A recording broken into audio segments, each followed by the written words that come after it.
Ana Ramón, portavoz de la Policía Nacional. La Policía Nacional ha detenido en Valencia a una fugitiva buscada por las autoridades argentinas implicada en una red de adopciones irregulares. La prófuga, que era titular de un juzgado de familia en la ciudad argentina de Pilar, presuntamente se lucraba económicamente, ya que proponía a las asistentes sociales que integraban el equipo técnico del juzgado acudir a los barrios más pobres de la ciudad argentina para conseguir panzas.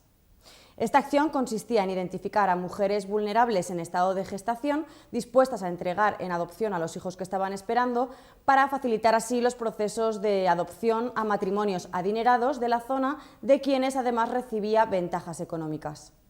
Además, la arrestada manipuló la fecha de diversos documentos públicos, antedatándolos y simulando de esta forma que su firma había sido estampada en distintas providencias y resoluciones judiciales cuando ésta ya no se encontraba trabajando en el ámbito de la República Argentina.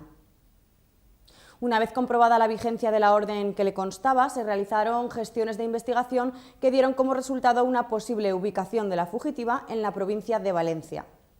Tras averiguar los agentes su localización exacta, llevaron a cabo su detención en la ciudad de Valencia.